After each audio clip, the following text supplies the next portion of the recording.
मोहतरम दोस्तों, अस्सलाम वालेकुम वरहमतुल्लाहि वबरकातुहू। प्यारे दोस्तों, आज मैं आपको वो 5 निशानियां बताने जा रहा हूं जो उन लोगों की ज़िंदगी में ज़ाहिर होती हैं जिन्हें अल्लाह पसंद करता है, जिन्हें वो अपनी मोहब्बत के लिए चुन लेता है। अगर ये निशानियां आपकी ज़िंदगी में हैं तो आप बहुत खुश नसीब हैं। आइएगा। नंबर 1, अल्लाह आजमाइश में डाल देता है। हदीस में आता है, जब अल्लाह किसी बंदे से मोहब्बत करता है तो उसे आजमाइश में मुब्तला करता है। कभी आपके अपने आप से दूर हो जाते हैं, कभी ज़िंदगी में खसारा आ जाता है, कभी जिस्मानी बीमारी या ज़हनी थकन का सामना होता है। लोग कहते हैं अल्लाह नाराज़ हो गया है, लेकिन दरअसल ये अल्लाह का चुना हुआ इम्तिहान होता है। हज़रत अय्यूब अलैहिस्सलाम की मिसाल लें।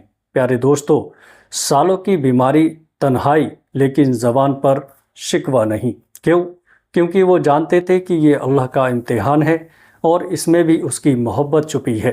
जब अल्लाह किसी बंदे को पसंद करता है तो उसे दुनिया की आसान राहों में नहीं डालता, बल्कि उसे उन रास्तों पर चलाता है जहां हर कदम पर सब्र मांगा जाता है, हर सांस पर यकीन आजमाया जाता है और हर दुआ को खामोशी में लपेट कर वापस कर दिया जाता है। कुछ देर के लिए ये आजमाइशें दरअसल मोहब्बत की मोहर होती हैं, वो रास्ते जिन पर अल्लाह अपने ख़ास बंदों को चलाता है ताकि उनका ईमान निखर जाए, उनका दिल सिर्फ उसी से जुड़ जाए और वो दुनिया से कटकर अल्लाह के करीब आ जाए। अगर आपकी ज़िंदगी में बार बार दुख आता है, अगर लोग बदल जाते हैं, अगर आपको अपनों ने तन्हा छोड़ दिया है, तो रुकिए और सोचिएगा, क्या ये महज इत्तेफाक है या कोई है जो आपको ख़ास बनाने के लिए तोड़ रहा है। अल्लाह आजमाता है ताकि दिल साफ़ हो, नियत पाक हो और वो बोझ जो हमें रब से दूर रखते हैं वो सब छिन जाए। याद रखिए, जो आजमाइशें बर्दाश्त कर रहा है वो अल्लाह के करीब जा रहा है। ये दर्द, ये तन्हाई, ये आंसू शायद दुआ नहीं बल्कि अल्लाह का इंतखाब है, उस मोहब्बत का सबूत जो सबके नसीब में नहीं। जब आप तकलीफ़ में होते हैं और दिल कहता है अल्लाह मैं राज़ी हूँ तेरे फ़ैसले पर, तो समझ लीजिएगा अल्लाह आपसे राज़ी है। प्यारे दोस्तों, नंबर 2, गुनाहों से नफ़रत, तौबा से मोहब्बत। जिन्हें अल्लाह पसंद करता है उनका दिल गुनाहों से बेजार हो जाता है। वो गुनाह करते भी हैं क्योंकि इंसान खताकार है, लेकिन फिर सुकून नहीं पाते। प्यारे दोस्तों, अंदर से एक खालिश, एक बेचैनी उन्हें तड़पाती है। वो सजदे में जाकर रो पड़ते हैं और दिल की गहराई से कहते हैं, ए अल्लाह मैं थक गया हूँ, अपने नफ्स से, अपनी गलतियों से मुझे माफ़ कर दे। कुरान में अल्लाह फरमाता है, यकीनन अल्लाह तौबा करने वालों से मोहब्बत करता है। प्यारे दोस्तों, यही वो मोहब्बत है जो दिल को नरम कर देती है। वो जो दिन रात गुनाहों में डूबा था, जब अल्लाह उससे मोहब्बत करता है तो वही दिल एक दिन तौबा में सुकून पाने लगता है। प्यारे दोस्तों, जब अल्लाह किसी को अपनी मोहब्बत के लिए चुन लेता है तो उसके दिल में एक अजीब सी बेचैनी डाल देता है। वो बेचैनी जो गुनाहों के बाद सुकून नहीं लेने देती, वो खामोश खंजर जो ज़मीर को चीरता है। ये अल्लाह की अता है कि इंसान गुनाह करे और फिर तड़प उठे। वो तड़प जो आम दिलों में नहीं होती, वो एहसास जो हर आँख को नसीब नहीं।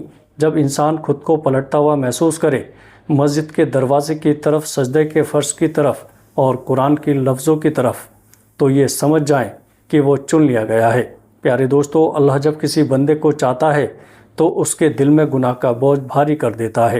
वो बोझ जो दुनिया की कोई चीज़ हल्का नहीं कर सकती सिवाय तौबा के, आंसुओं के। और ये आंसू वो ज़ुबान है जो अल्लाह के सबसे करीब होती हैं। अगर आपको गुनाह के बाद रोना आता है, अगर दिल में नदामत की आग जलती है, तो जान लीजिएगा आप अकेले नहीं हैं, बल्कि अल्लाह तबारक व तआला आपके करीब है।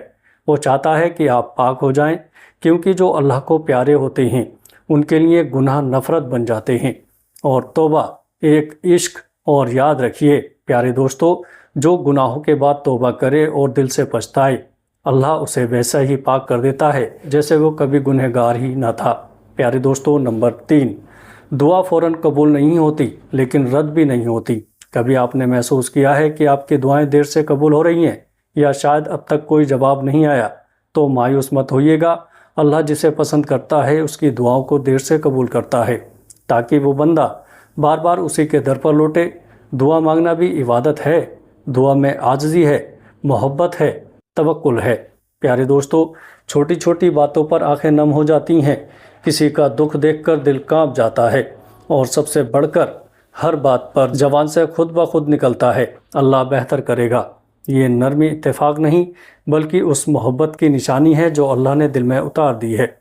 جس دل میں اللہ کا ذکر خود بخود اترنے لگے، سمجھ لیجئے گا وہ دل اللہ کے نور سے جڑ چکا ہے۔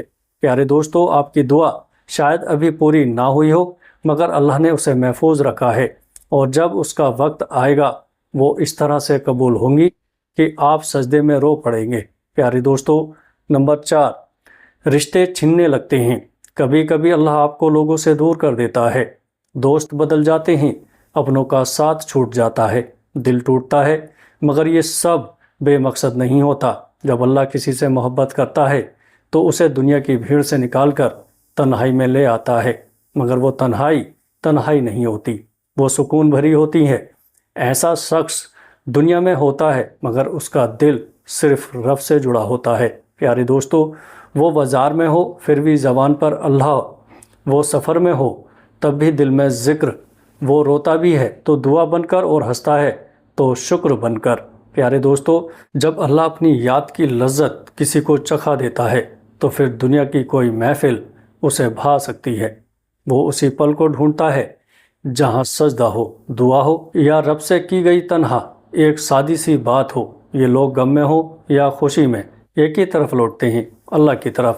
انہیں ہر کچھ سکون دیتا ہے تو وہ تسبیح کے دانے ہیں، قرآن کے لفظ ہیں، یا رات کو وہ سجدہ جہاں صرف وہ اور اس کا رب ہوتا ہے۔ ایسی محبت میں غفلت نہیں ہوتی بلکہ ہر لمحہ عبادت بن جاتا ہے، اور یہی اللہ کے محبوب بندوں کی پہچان ہوتی ہے۔ وہ بھولتے نہیں کیونکہ انہیں اللہ نے اپنی یاد میں زندہ رکھا ہوتا ہے۔ جب آپ کی زندگی میں ایسے لمحے آئے جب کوئی سننے والا نہ ہو، کوئی سمجھنے والا نہ ہو، تو سجدے میں گر کر کہیے، اے اللہ تو ہے نا، بس تو کافی ہے۔ یہ وہ لمحہ ہوتا ہے جب دنیا چھین رہی ہوتی ہے مگر دل اللہ سے جڑ رہا ہوتا ہے، اور یہی وہ رشتہ ہے جسے اللہ پسند کرتا ہے۔ حضرت یوسف علیہ السلام کو کنویں میں پھینکا گیا، قید کیا گیا، اپنوں نے چھوڑا مگر اللہ نے نہیں چھوڑا کیونکہ اللہ نے انہیں چن لیا تھا۔ پیارے دوستو، نمبر 5، عبادت میں سکون آنے لگتا ہے۔ یہ سب سے بڑی نشانی ہے کہ اللہ تبارک و تعالیٰ نے کسی کو اپنی محبت کے لیے منتخب کر لیا ہے۔ ایسا شخص اب دنیا کے عام مقصد کے لیے نہیں جیتا بلکہ کسی بڑے مقصد کے لیے جینے لگتا ہے۔ اس کے دل میں وہ سب لوگوں کی درد آتا ہے، گناہ دیکھ کر آنکھیں بھر آتی ہیں، اور وہ چاہتا ہے کہ کسی طرح لوگوں کو اللہ کے قریب کر دے، بھٹکے ہوئے دلوں کو جگا دے، گرے ہوئے انسانوں کو تھام لے۔ اللہ جسے چنتا ہے اسے اپنی طرف بلانے کا وسیلہ بنا دیتا ہے۔ ایسا شخص خود کو عام سمجھتا ہے مگر اللہ اس کے ذریعے خاص کام لیتا ہے۔ کبھی اس کے لفظوں سے کسی کی زندگی بدل جاتی ہے، کبھی اس کی خاموش دعا سے کسی کا مقدر سنور جاتا ہے، اور کبھی اس کی توبہ کا چراغ کئی دلوں میں ہدایت کی روشنی پھیلا دیتا ہے۔ یہ انتخاب ہر کسی کو نہیں ملتا، یہ رب کی طرف سے دیا گیا مقام ہوتا ہے۔ اور اگر آپ کے دل میں کبھی یہ خیال آیا ہو کہ مجھے لوگوں کو اللہ کی طرف بلانا ہے تو جان لیجئے گا یہ خیال زمین سے نہیں آیا بلکہ عرش سے اترا ہے۔ جنہیں اللہ پسند کرتا ہے انہیں دنیا کے شور میں نہیں، عبادت میں سکون ملنے لگتا ہے۔ وہ نماز میں، تلاوت میں، ذکر میں، تنہائی میں، سجدے میں اپنے رب کو محسوس کرنے لگتے ہیں۔ پیارے دوستو، دل کہتا ہے یہی وہ جگہ ہے جہاں میں مکمل ہوں۔ یہ لوگ نماز چھوڑنے پر بے چین ہوتے ہیں، سجدے لمبے ہو جاتے ہیں، آنکھیں بھیگ جاتی ہیں اور دل خوش ہو جاتا ہے۔ یہ عبادت ان کے لیے بوجھ نہیں رہتی بلکہ زندگی بن جاتی ہے، کیونکہ اللہ انہیں اپنا خاص بندہ بنا لیتا ہے۔ اگر یہ 5 نشانیاں آپ کی زندگی میں ظاہر ہو رہی ہیں تو رک جائیے، آنکھیں بند کریں اور دل سے ایک دعا مانگیں، اے اللہ مجھے ان بندوں میں شامل کر لے جنہیں تو پسند کرتا ہے، مجھے ان راستوں پر چلا جہاں تیرا قرب ہو، تیری رضا ہو، تیرا پیار ہو۔ یاد رکھیں، اللہ کی محبت وہ دولت ہے جو نہ بازار میں ملتی ہے نہ کتابوں میں، یہ صرف دل کی سچائی، آنکھوں کے آنسو اور سجدے کی گرمی سے حاصل ہوتی ہے۔ آپ بہت خوش نصیب ہیں اگر آپ کا دل یہ سب محسوس کرتا ہے یہ اللہ کا بلاوا ہے، اس کی طرف پلٹ آ، وہ انتظار کر رہا ہے۔ پیارے دوستو، امید کرتا ہوں ویڈیو اچھی لگی ہوگی۔ ویڈیو اچھی لگے تو آگے دوستوں میں شیئر ضرور کریے گا۔ السلام علیکم ورحمۃ اللہ وبرکاتہ۔